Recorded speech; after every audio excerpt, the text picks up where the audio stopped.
വിഷയത്തെക്കുറിച്ച് ഏതാനും കാര്യങ്ങൾ നിങ്ങളുമായി പങ്കുവയ്ക്കട്ടെ. വായിച്ചാലും വളരും, വായിച്ചില്ലെങ്കിലും വളരും, വായിച്ചു വളർന്നാൽ വിളയും, വായിക്കാതെ വളർന്നാൽ വളയും എന്ന കുഞ്ഞിന്റെ മാഷിന്റെ വരികളിൽ നിന്ന് തുടങ്ങട്ടെ. നമ്മൾ മലയാളികളെ വായനയുടെ ലോകത്തേക്ക് കൈപിടിച്ചുയർത്തിയ ശ്രീ പി എൻ പണിക്കരുടെ ചരമദിനമായ ജൂൺ 19 നാം വായനാ ദിനമായി ആചരിക്കുന്നത്. നമ്മൾ കുട്ടികളാകുമ്പോൾ തന്നെ വായനാശീലം തുടങ്ങണം. വിദ്യാഭ്യാസ കാലത്ത് തിരഞ്ഞെടുത്ത് വായിക്കുന്ന പുസ്തകങ്ങളിലൂടെ ലഭിക്കുന്ന അറിവ് പഠനത്തെ പ്രോത്സാഹിപ്പിക്കും. എന്ത് വായിച്ചു എന്നുള്ളതിലല്ല പ്രാധാന്യം, വായനയിലൂടെ എന്ത് നേടി എന്നുള്ളതിലാണ്. വായിച്ചു തള്ളാതെ വായിച്ചു കൊള്ളാനാണ് നാം പഠിക്കേണ്ടത്. സംസ്കാരമുള്ള ഒരു ജനത വളരാൻ നല്ല വായനാശീലമാണ് കുട്ടികളിൽ ഉണർത്തേണ്ടത്. വായന അറിവിന്റെ പടവുകൾ ചവിട്ടിക്കയറാൻ കുട്ടികളെ സഹായിക്കുന്നു.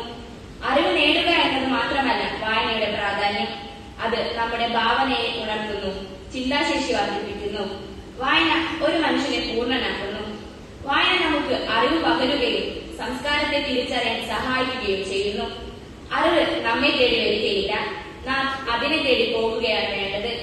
അതിന് ഒരേ ഒരു വഴിയേ ഉള്ളൂ, വായിക്കുക, വായിച്ചു വായിച്ചു വളരുക, അത് ജീവിതത്തിൽ പ്രാവർത്തികമാക്കുക.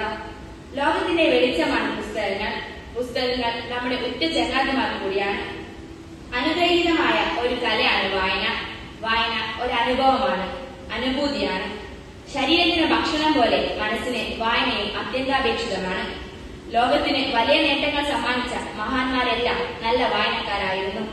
തെരുവ് വിളക്കിന്റെ വെളിച്ചത്തിൽ പോലും വായിച്ച എബ്രഹാം ലിങ്കൻ, വായനയിലൂടെ വളരാത്തവൻ മൃഗമാണെന്ന് പറഞ്ഞ ഷേക്സ്പിയർ, ഭഗവത്ഗീത ഒരു വഴികാട്ടിയായി കൂടെ കൊണ്ടു നടന്നിരുന്ന ഗാന്ധിജി എന്നിവരെല്ലാം വായനയിലൂടെ വിജയിച്ച ചിലർ മാത്രമാണ്.